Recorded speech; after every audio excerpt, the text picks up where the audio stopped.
Bonjour à tous. Dans cette vidéo, on va apprendre à résoudre une inéquation du premier degré.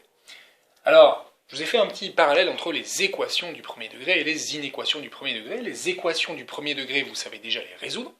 Alors, vous savez aussi les reconnaître. Une équation du premier degré, déjà c'est une équation, donc on a un signe égal.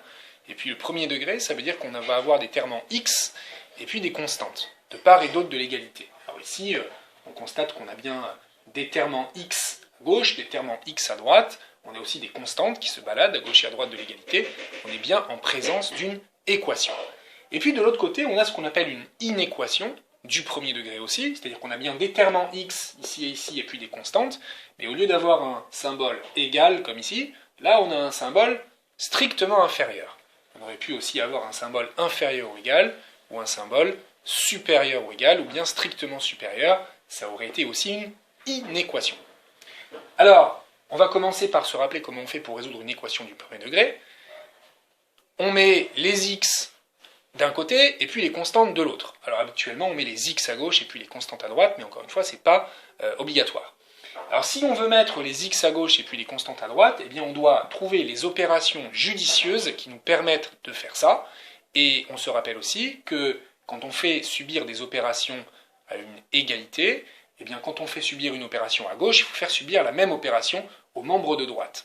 Alors ici, le 5x il est mal placé, c'est des x, il faudrait le mettre à gauche, donc on doit faire l'opération moins 5x à gauche et à droite de l'égalité pour pouvoir déplacer ce petit bloc 5x. On procède par équivalence et on écrit 2x plus 5 moins 5x égale 5x moins 5x. Du coup, ça vire le 5x, il reste moins 1. Et puis la deuxième étape, c'est que le petit 5 qui est ici n'a rien à faire ici, il doit basculer à droite parce que c'est une constante, hein, les x d'un côté et les constantes de l'autre côté. Donc on va faire l'opération moins 5 des deux côtés de l'égalité, puis on va avoir 2x moins 5x égale moins 1, moins 5. Pour passer de là à là, j'ai fait l'opération moins 5x des deux côtés de l'égalité. Pour passer de là à là, j'ai fait l'opération moins 5 des deux côtés de l'égalité. Je réduis. Ici, en fait, c'est une factorisation. 2x moins 5x. En mettant x en facteur, ça me donne moins 3x égale moins 6. Dernière opération, pour avoir x égale, je me rappelle qu'il faut que je divise par le coefficient qui est devant le x, c'est-à-dire par moins 3, ça me donne x égale moins 6 divisé par moins 3, que je peux simplifier, parce que ceci fait 2. Et je conclus en écrivant que l'ensemble des solutions de cette équation, c'est un seul nombre, qui est 2. Je n'ai pas besoin de vérifier, en tout cas à l'écrit, mais je peux le faire à l'oral, je peux me dire, si je remplace x par 2 dans cette égalité, eh bien ça fonctionne. Et ce que m'apporte cette rédaction, c'est que je sais désormais que c'est le seul nombre pour lequel, en remplaçant x par 2, l'égalité fonctionne.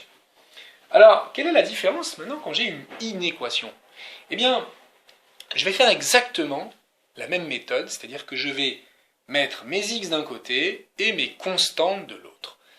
La grosse différence tout de même, c'est que à chaque étape, c'est-à-dire à chaque opération que je vais faire subir à gauche, à droite de l'inégalité, eh bien je vais devoir faire attention à quelle opération je fais, et est-ce que cette opération, j'ai bien le droit de la faire, et surtout, est-ce que cette opération, si j'ai le droit de la faire, elle va impliquer un changement de signe ou pas. Alors, ma toute première opération, c'est comme tout à l'heure, ça va être l'opération moins 5x, des deux côtés de l'inégalité. Si je fais moins 5x, je fais ça parce que j'ai envie de virer le 5x, de le faire passer à gauche, et je m'aperçois que c'est une soustraction quand je fais moins 5x, et quand je fais une soustraction des deux côtés d'une inégalité, je ne change pas le sens de l'inégalité. Donc j'écris 2x moins 5x plus 5. De l'autre côté, j'aurai donc 5x moins 5x, moins 1. Et ce symbole strictement inférieur reste un strictement inférieur parce que j'ai fait, pour passer de là à là, une opération moins, que je peux symboliser ici, des deux côtés de mon inégalité, j'ai fait moins 5x. Là, j'ai fait moins 5x. Alors je continue, en fait, je constate que ça va être exactement les mêmes opérations que pour une équation. Là, je dois faire l'opération moins 5 si je veux déplacer ce 5 qui me gêne ici. Et si je fais l'opération moins 5, pareil, c'est une soustraction. Donc, j'ai laissé le petit symbole exactement pareil, c'est-à-dire strictement inférieur, parce que j'ai encore une fois une soustraction, et les soustractions ne nécessitent pas de changer le sens de l'inégalité. Alors là, ce n'est pas une opération, du coup c'est une réduction, hein. Ici une factorisation, là un petit calcul. Okay. Il me reste une opération à faire pour avoir x, et cette opération, c'est une division par moins 3. Alors attention, quand je divise par un nombre, et c'est la même chose quand je vais multiplier par un nombre, il faut que je me demande par quel nombre je multiplie ou que je divise, et là je divise par un nombre, moins 3, qui est négatif. Alors la division par un négatif, j'ai le droit de la faire, okay, j'ai le droit de la faire. Cependant, comme c'est une division par un négatif, je vais changer le sens de mon inégalité.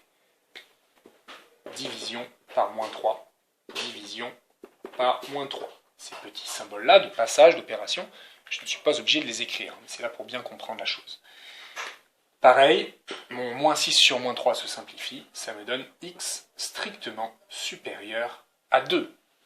Alors finalement, les solutions d'une inéquation, eh bien, la plupart du temps, ce n'est pas un seul nombre, c'est plutôt un intervalle de nombres. Pourquoi? Parce que finalement, quels sont les nombres ici qui sont solutions de l'inéquation? Eh bien, ce sont tous les nombres qui sont strictement supérieurs à 2. Alors j'en ai plein, j'en ai pas un seul, j'ai pas juste 2, d'ailleurs 2 ça ne marcherait pas.